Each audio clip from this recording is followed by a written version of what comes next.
Hello everyone. पिछले video में हमने a प्लस बी का होल स्क्वायर सूत्र की उत्पत्ति के बारे में जाना था।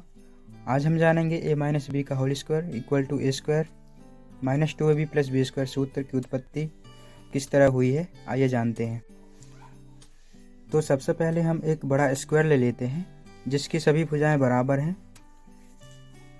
इसकी पहली भुजा को मान लेते हैं a। स्क्वायर की सभी भुजाएं बराबर होने के कारण सभी भुजाओं का मान भी बराबर होगा।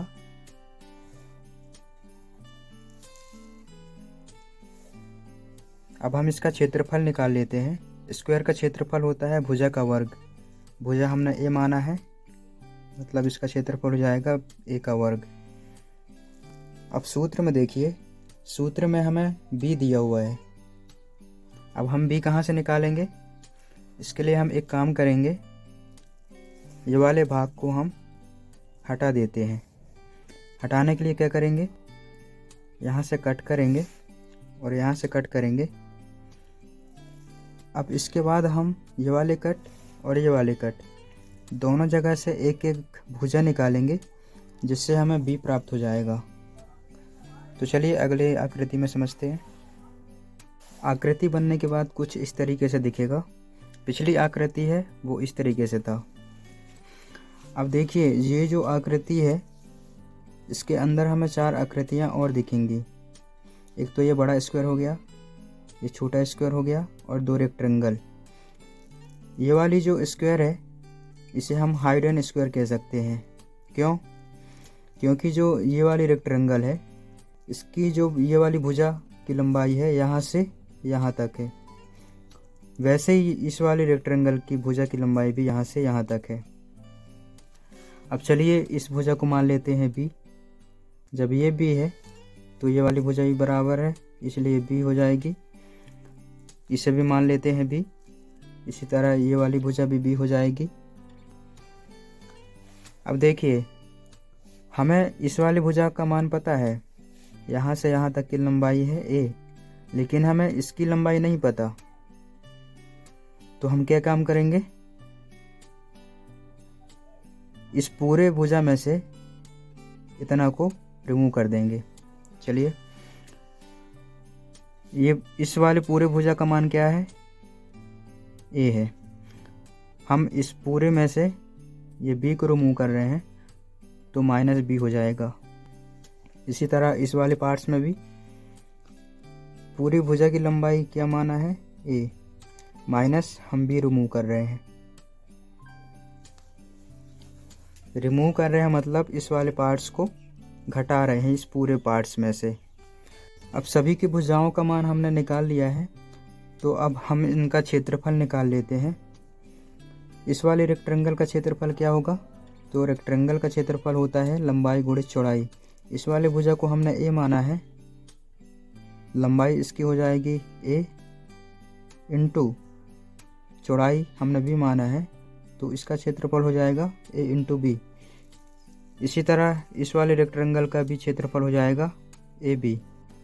अब जो ये छोटा स्क्वायर है इसकी भुजा की लंबाई है b और स्क्वायर का क्षेत्रफल होता है भुजा का वर्ग, मतलब b का वर्ग। इसी तरह इस वाले स्क्वायर का क्षेत्रफल निकाल लेते हैं। ये जो स्क्वायर है इसकी भुजा की लंबाई क्या है, a माइनस बी, मतलब स्क्वायर का क्षेत्रफल होता है भुजा का वर्ग। इसकी भुजा है a माइनस बी, मतलब इसका वर्ग। इस वाले स्क्वायर का क्षेत्रफल हो जाएगा a माइनस बी का होल स्क्वायर।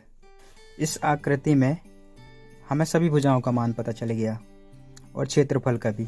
ठीक है, तो हम क्या काम करते हैं, ये जो स्क्वायर है इसका क्षेत्रफल हम यहाँ लिख लेते हैं, a माइनस बी का होल स्क्वायर इक्वल टू, अब जो ये पूरा स्क्वायर है ना इसका क्षेत्रफल हमने क्या निकाला था, a स्क्वायर, तो हम यहाँ पर a स्क्वायर लिख लेते हैं।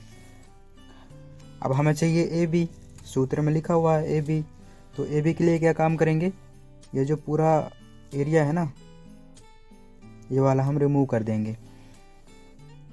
नहीं समझ में आया? चलिए मैं एग्जांपल देकर समझाता हूँ। ये जो मामा जी बैठे हैं ना और ये आंटी जी, इनके बीच में अफेयर है। ठीक है, अब इनका जो रिश्ता है वो घर वाले को पसंद नहीं है, तो ये क्या काम करेंगे, भाग जाएंगे। तो चलिए भाग गए तो क्या होगा, -AB। अब यहाँ देखिए, यहाँ पर तो एक और मामा जी बैठे हैं और इसकी भुजा की लंबाई यहाँ से यहाँ तक दिया हुआ जो कि ये है। तो इस बीच में क्या हुआ, ये जो मामा जी और आंटी जी भागे थे ना, इनके बीच में ब्रेकअप हो जाता है। ठीक है, तो ये आंटी जी अपने जगह पे आ जाती हैं। ये मामा जी क्यों नहीं आते, क्योंकि इसके रिश्तेदार यहाँ पर बैठा हुआ है। तो चलिए आंटी जी आ गई हैं, तो प्लस क्या है, तो प्लस B² हो जाएगा। B² हमें मिल चुका है। तो ये जो भुजा है इसकी लंबाई हमें दिया हुआ है A। ठीक है, इसका क्षेत्रफल भी हमने निकाल लिया था AB। तो हमें ये वाले पार्ट्स भी रिमूव करना है। तो क्या करें, ये जो मामा जी हैं, दूसरे मामा जी और ये आंटी, इन दोनों के बीच में फिर से अफेयर हो जाता है। अब पहले वाले की तरह इनका रिश्ता फिर से मंजूर नहीं होता, तो ये दोनों भी क्या काम करेंगे, भाग जाएंगे। तो ये दोनों भाग गए, तो यहाँ पर क्या हो जाएगा, A-B। चलिए एक स्टेप में और इसे कर लेते हैं। A-B का whole square equal to A² minus का जुड़ जाएगा लेकिन चिन्ह वही रहेगा, AB प्लस B²। तो इस तरीके से इस सूत्र की उत्पत्ति हुई है। अब आपके मन में एक क्वेश्चन आया होगा कि हमने स्क्वायर ही क्यों लिया। हम स्क्वायर इसलिए लिए हैं क्योंकि हम स्क्वायर वाले सूत्र की उत्पत्ति कर रहे हैं। और दूसरा क्वेश्चन और आया होगा कि हमने माइनस क्यों लिया है।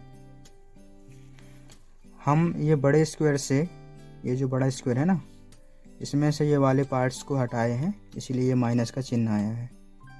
तो आई होप कि वीडियो पसंद आया होगा। अगर पसंद आया तो चैनल को सब्सक्राइब और वीडियो को लाइक और शेयर ज़रूर कीजिए।